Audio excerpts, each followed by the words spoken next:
I don't know what happened. It's weird. As soon as you start talking about what's happening in places, you get cut off.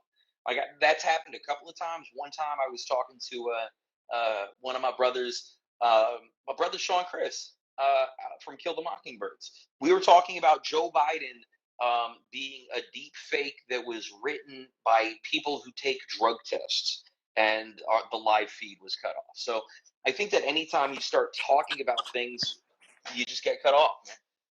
Brother, thank you so much for your time. Hopefully we No can worries. actually talk.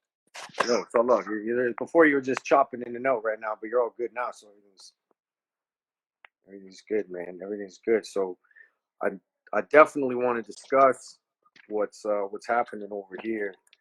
Um, I'm sure yourself, lots of people out there. I mean, most people out there have been kind of worn down over the last 2 years, kind of looking for some sign of fucking hope that somebody somewhere was going to stand up in some way with some sort of power and leverage. And we got 50,000 plus trucks rocking across the country in unison, all organized. And it's getting bigger by the day. They still got 4 more days before they're doing Ottawa. And they're going to lock down the whole capital city. If they won't let the truckers coming in from the States over the border, they're going to shut the border down and refuse to move. So the borders can't. It's crazy, man. Yeah, it absolutely is. And so shout out to Baka Gahenya. No, we're not. The US media, if you go to CNN.com right now, it's where I'm at. No mention of truckers. I'm sure if I go to any other website, any other news website, you're not going to see it. I'm sure it's big news in Canada, and it should be, but it's because we are continental brothers, we absolutely should be talking about, because what happens in Canada absolutely affects the United States. What happens in Mexico absolutely affects the United States. We are on the same sheet of land, and one doesn't exist without the other two. So yeah, I think that what is happening in Canada is something that you're going to see happen throughout North America. The fact that what's happening in Europe, in Brussels, isn't being covered. What's happening in Amsterdam is not being covered. Dudes just beating civilians with sticks and pepper spraying them and shit. Like it's here, man. Look, like we have a chain of reaction, right? So I said this a while back. I was like, I hope to God that while everything was getting real crazy in Australia, and we were seeing that kind of tyrannical, violent, militarized, overthrow attempt.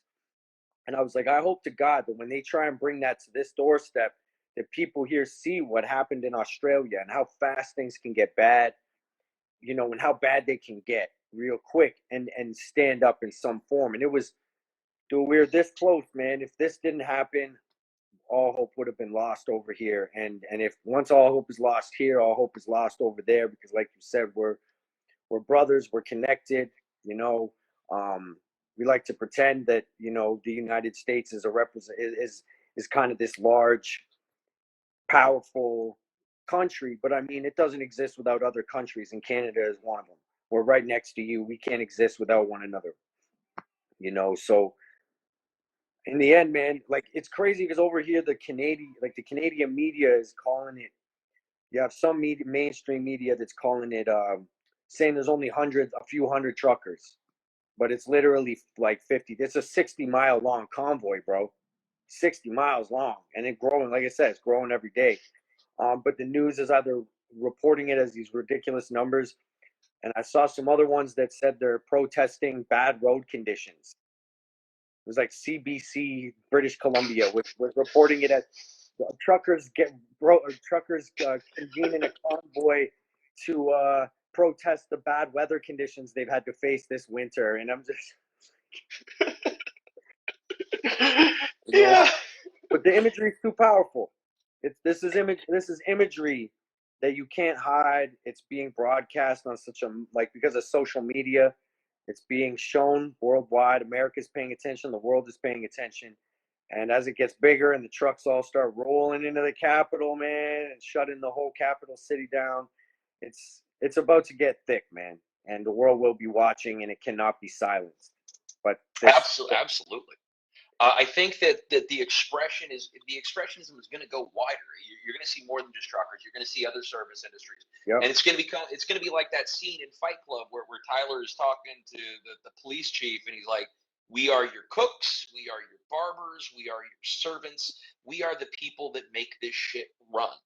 All right, and here we are, the space monkeys, shaving our head, being shot in the face.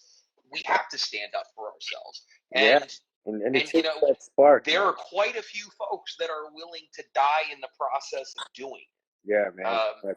I myself included. So I've had several conversations with myself over the course of this to try and mentally prepare myself to be mentally, emotionally ready if things get really bad, to really have to understand things might get really bad and you might have to do some crazy shit in order to keep yourself safe if you want to maintain your honor. You know, it's the most disheartening thing was watching so many people bend at the knee, get the jab, and kind of just turn to this whole cultist side of things and trying to maintain your own, inspiration and passion when you're watching so many people around you crumble and kind of and adapt the narrative and the agenda. So it's been a wild 2 years, and I see people posting, like hundreds of people posting their comments and their messages to the truckers, and you have a country of people who are crying in hope and joy and pride right now. Millions of people across the whole country crying and bawling their eyes out because they feel like there's hope for the first time in 2 fucking years, that there's hope. Someone's standing up and going to do something about this shit because nobody's done shit. And I hope that inspires your country and Brussels and Germany and Switzerland and Australia and every place that's being tightened with the noose of this pandemic. And I hope everybody takes the lead and we have a global uprising. We go from a national uprising to a global uprising.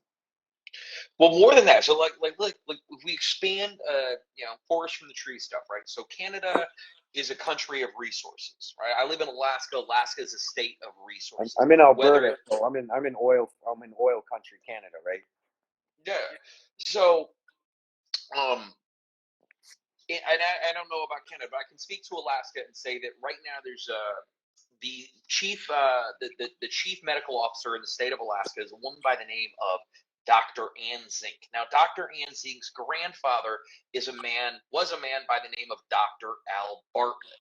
Dr. Al Bartlett, if you Google him, the very first paragraph that you will find is his. He was very big on population control, right? He was part of the Manhattan Project. He was a physicist on the Manhattan Project, but that's not in the very first. That's not the very first paragraph of his Wikipedia page. Now, at the very beginning of this, she would talk about how her grandfather's philosophies on exponential growth, were the things that were motivating her in the beginning of this pandemic. What would my grandfather say about this? But at the same time, she's the same person pushing the jab. Yeah, 15 days to flatten the curve my ass.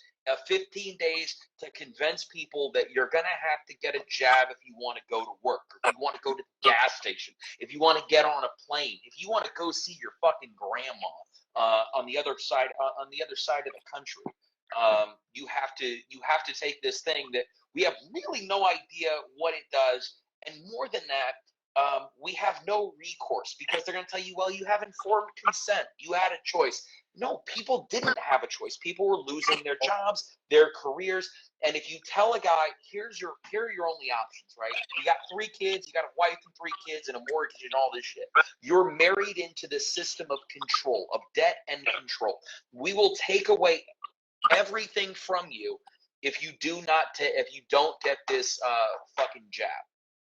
But you're already enslaved to the system, right? You're already a slave to your own debt. You're already a slave to these things this control that they have over you. You can't do shit about it.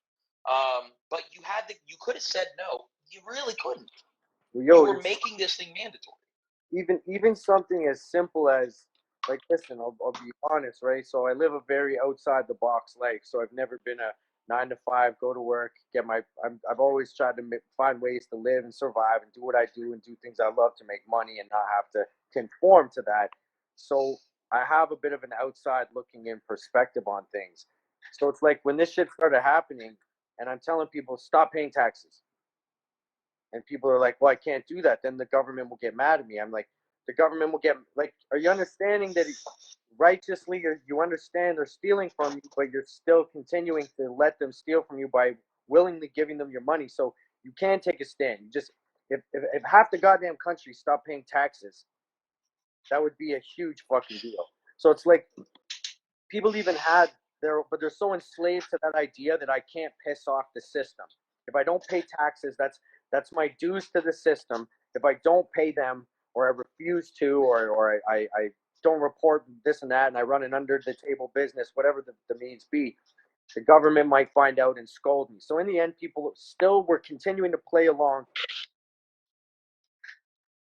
Sorry, that they're going to get reprimanded by the very bully that they're saying they want to stand up to. So it's like it's so hard to connect with people because even though they know they're in a broken system, they refuse to admit how deeply entangled in it they are, and refuse to take those tiny steps. Something as simple as telling the government, "Hey, I'm not just going to keep giving you my money every fucking year because I worked hard."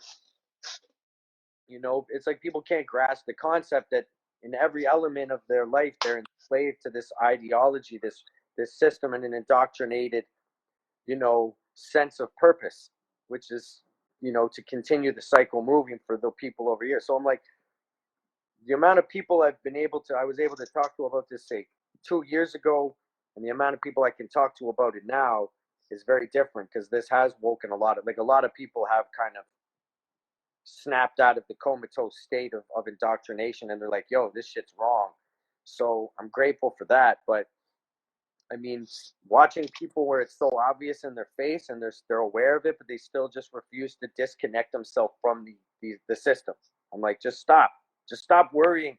Like like I don't know, stop paying your credit cards. Just tell them to go fuck themselves, man. Like it's it's uh it's tough to watch when you're conscious.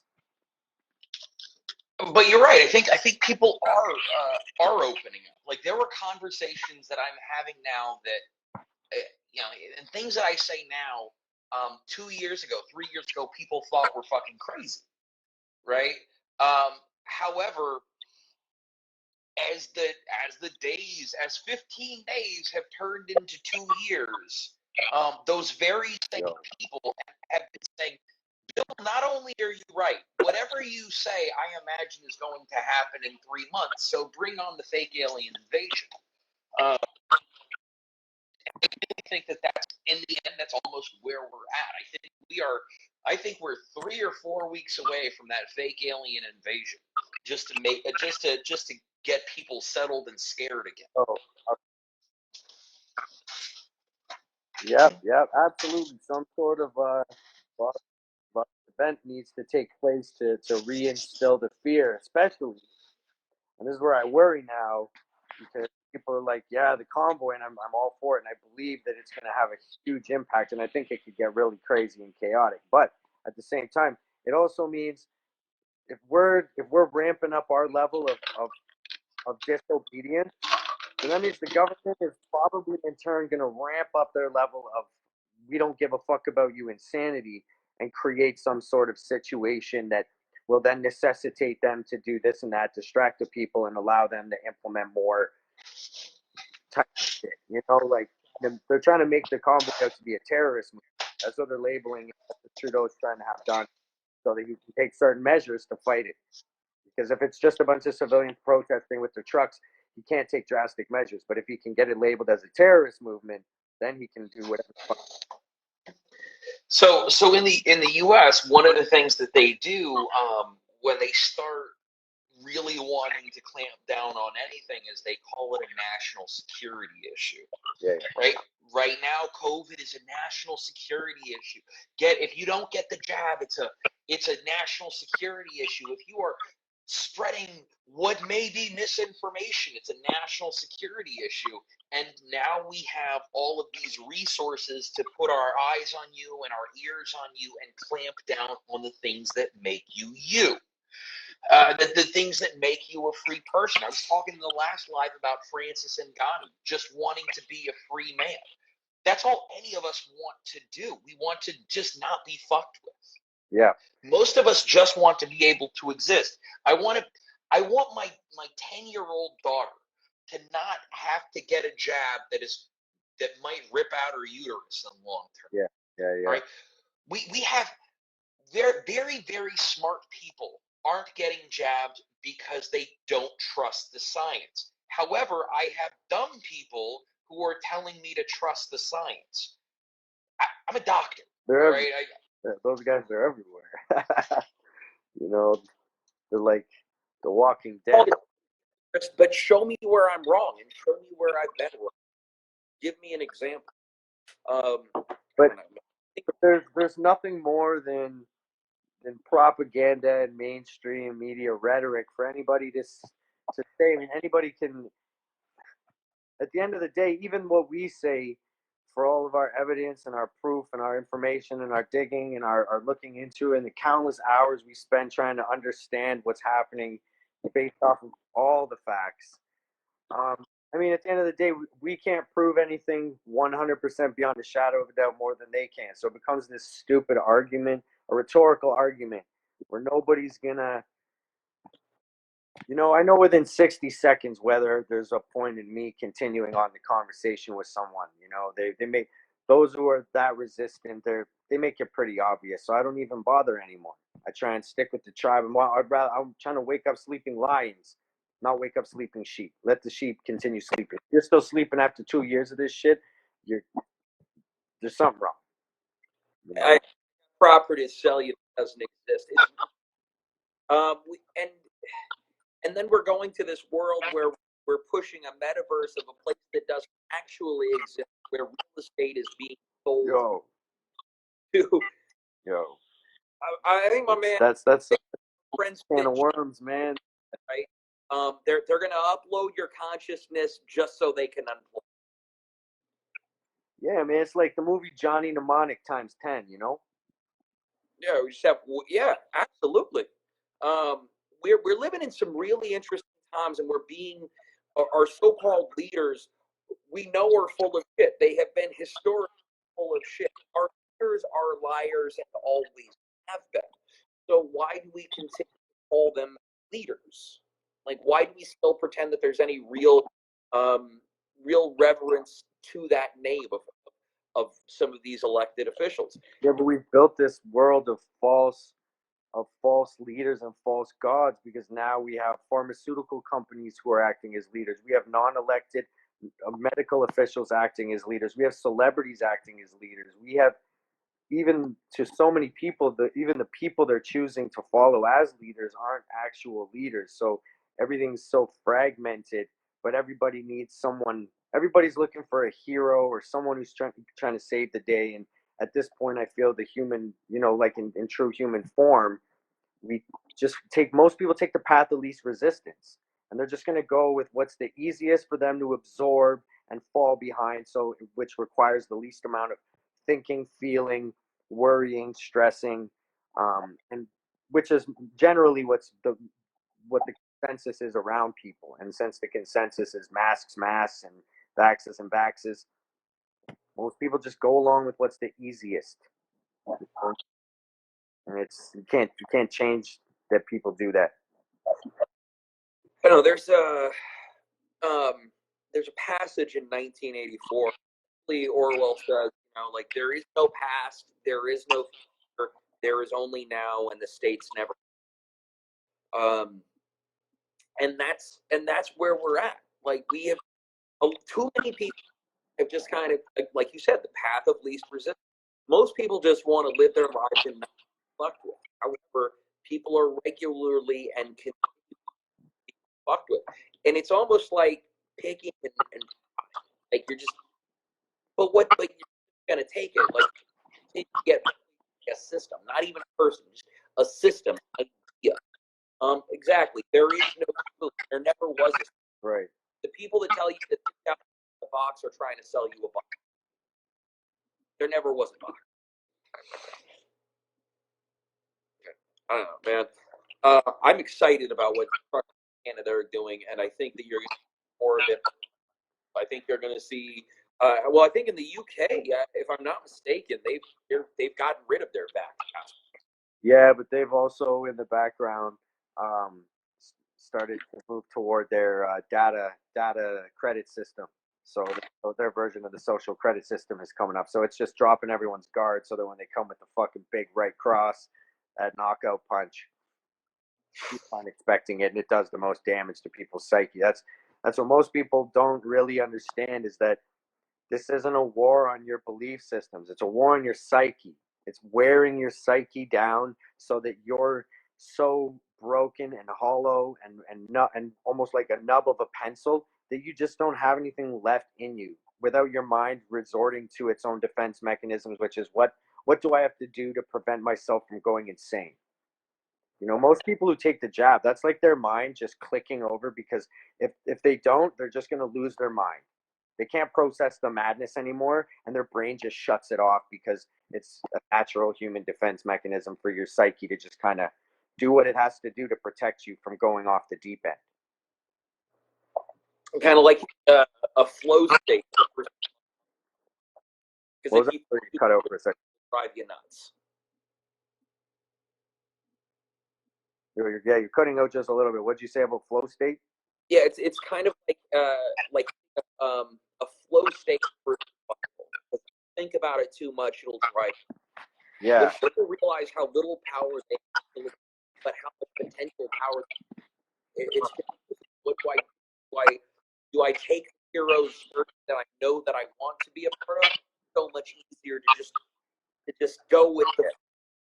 But it's your hero's journey, you know, like you feel in your heart you have an obligation to something, doggone it, you owe it to yourself, father or a husband or a mother or a sister or brother, to do the thing that you know to do.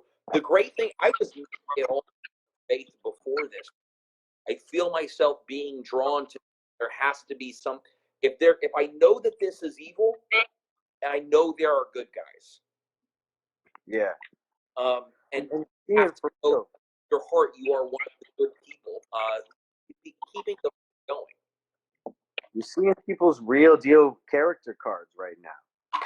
What we got to see was everybody in their rawest form of themselves, without them being, because it stripped everyone so bad of their perception of reality, their strength, their confidence, their balance as far as life goes. Everybody got stripped to their fucking lowest terms, their rawest elements, and we really saw who was made of what.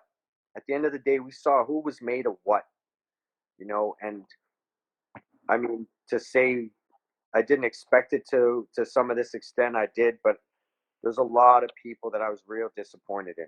A lot of people who, a lot. But then there's a lot of people who, if I had been asked to put money on, what side of the fence do you think that person would take? I would have put all my money that they would have been on the other side, that they would have been on pro jabs and pro mandates and gone with it. And some of these people are some of the hardest fighters I know who are out there going, nah, fuck this, down with, you know what I mean? So I was surprised on both ends of the spectrum equally. Yeah, I've been very pleasantly surprised by a lot of people. I think that this, if nothing else, I think that the best thing about the last 2 years is it forced a lot of people to become stronger than they've ever been. Yes. Everybody got pushed to what they were really made of. We saw what everyone's really made of. Right here in the chest. What are you really made of? What's your heart fucking made of? You know, a lot of people realize they're stronger than they ever gave themselves credit for, and they're still here kicking after 2 fucking years of this shit. Which is only going to make stronger people coming out of the end of this. In the end, you're going to have a lot of people coming out of this, a warrior who went in, you know, a timid version of themselves, and are coming out of this whole thing a fucking soldier. And it makes me fucking smile, man. Absolutely. Absolutely.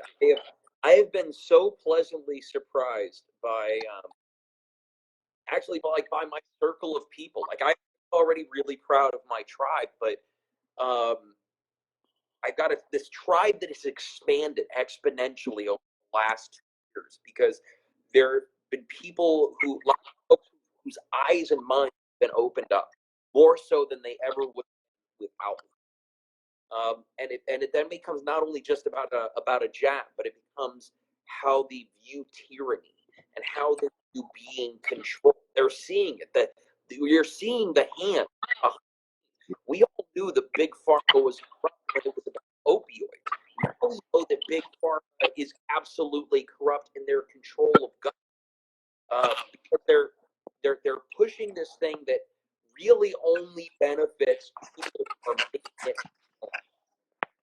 What's been hard for people though is getting, because people aren't used to to knowing or being confused between what their eyes see and what their ears are hearing. So their eyes are seeing the blatant, obvious corruption, but their ears and what they're reading and what they're taking in and absorbing from around them is the opposite. So some people were strong enough to see the forest for the trees and be like, nah, this is background noise. This is what's what. And other people became too confused. They couldn't tell the difference between what's what. And I think those are the ones who ended up being the ones taking the path of least resistance. They just couldn't determine what the truth was. They're hearing this, their eyes see this, but their ears hear this, and it's too much, man. It's sensory overload for some of these people. Psychological sensory overload. And I think you're also seeing it in those that have taken the jab. Like I have friends that yeah, are oh like, yeah. I'm the third boost and I've gotten sick. What's the point? Yeah. Exactly. They were promised 2 shots. 2 shots, go back to your normal life. Take these 2 fucking shots, and then you can return to life as normal. That was the promise. They promised these people. They went out, they lined up, they did it. They got 1 dose, they got 2 doses, and then it's no boosters, and then they're still catching it, and then they're getting this variant, and then everyone around them is still catching it. It's like, yeah, I don't understand how they thought they were going to spin that fucking narrative to the public. I mean, after a while, it's pretty goddamn obvious. Like, they're like, you know what we'll do? We'll change the dictionary definition of vaccination to fool them. like we're some stupid circus puppets. And let me say, like, I was in the military. I was vaccinated against all kinds of shit. All right. I got yellow fever when I was in Africa. I had to get that to go into Kenya. Yeah, like vaccines aren't a bad thing. Right. However, I'm far more. I don't know if you're aware of this. There's a vaccine that came out of the University of Texas. It was developed for poor countries because the rich countries, the vaccines that we have from Moderna, from Johnson and Johnson, and all these other fucking fuckheads. All right. That's all that does is absolutely nothing, right? It exists to make these other corporations, to make these corporations a shit ton of money for government funding. It's subsidies, right? It's the governments who are paying for these blanket for everybody, right? But the blanket does no good. It's got lots of holes in it. However, you have folks down who develop in Texas who developed it for these poor countries to give away. Oh yeah, like it's like the generic version. You know what I mean? The throwaway version, right? Like the dollar store version of fucking vaccines. But what we'll learn when it gets into the field in Africa, that it probably works 100% better than the bullshit that is with your. But the absolute disregard for natural immunity. Yeah. That's the thing that kills me. Like I've gotten it twice, right? I think I've gotten it twice. I've only been tested once because it's like herpes. You can't have it if you don't get tested for it. Sorry, that was my STD joke. You can't test positive if you don't get tested.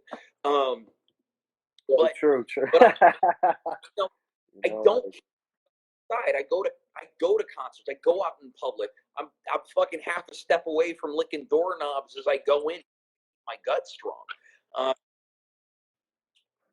People are afraid to live, and if you keep, every time I've gotten sick, it's because it was for a whole before I got it, right. If you're going out and you're being social, it's like George that swim in the river, never get Yeah, sick. yeah, exactly. You know, I haven't done no masks, no extra hand washing, no hand sanitizer, like none of that this whole time. Just business as usual, you know. But like, dude, I'm telling you, man, this is all about the understanding of that people in the end are always going to look to someone to worship. If they break us down enough, then people and create this world where they're gods. They have to kill science, because if science exists, they cannot be gods. So long as science is part of our understanding of the world. So they kill science, they break everyone down, and then they say, we will be your gods. And that's it. This is a bunch of maniacal cartoon 90s fucking Saturday morning cartoon villains swimming in a fucking sea of their own money like Scrooge McDuck, who want to take over the fucking world. You know what I mean? It's like all of the cartoon villains from growing up in the 90s on Saturday morning got meshed into one super lunatic, and they dispersed it amongst the people, you know? So it's, as so long as people need someone to worship, man, we're going to have people that will go along with this nonsense and won't see the truth, even no matter what. These are the people who thank Pfizer when they get the fucking vaccine and then still get COVID. And then they thank Pfizer because they're convinced that somehow the vaccine prevented them from dying. You know, they're the types who someone dies from it and they're like, well, if they hadn't got the vaccine, they would have died a lot worse than they died. It would have been a worse death of death. I don't know, man. What is it? Meatloaf said, "If I die, I die." Yo, and true to his word. True to his word. And that motherfucker went out hugging people. Yo, He didn't go out. at 75 or 75 was it? 77?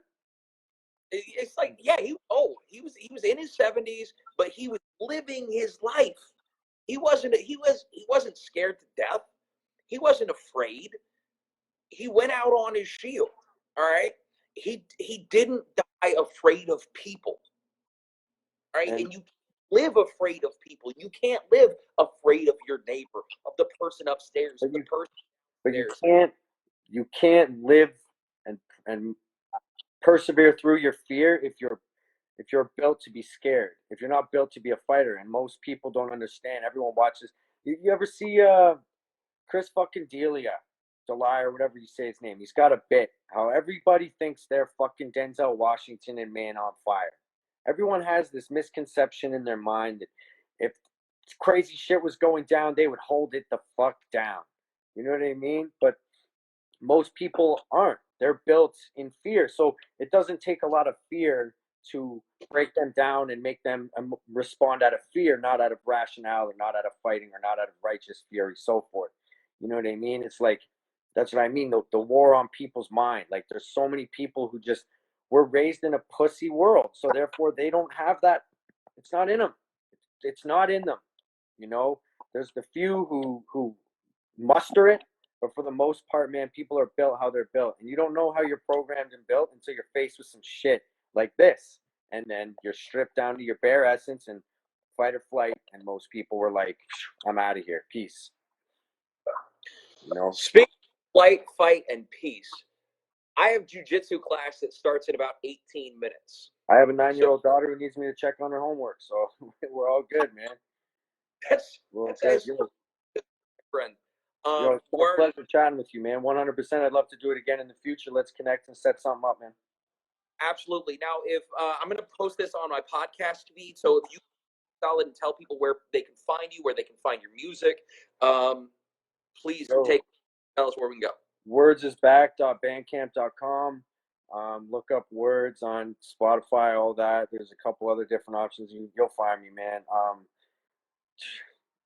Yeah, just go to the Bandcamp, wordsisback.bandcamp.com. You can find my shit there. There's a lot of stuff coming. Follow me on here, Words is Back on Instagram. And much love and respect to everybody who's tapping in and who's with the fight, man. If you're with the fight, you're my brother. You're my brother. You're my sister. We're in this shit together. Hold the fucking line.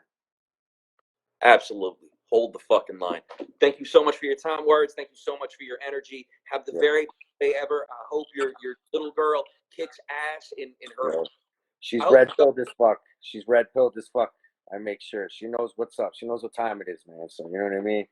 my 10-year-old daughter the other day, because I played some Venice Beach Dub Club for her. Dad, can you put on some Pure Bloods for me? Yeah. All right, yo.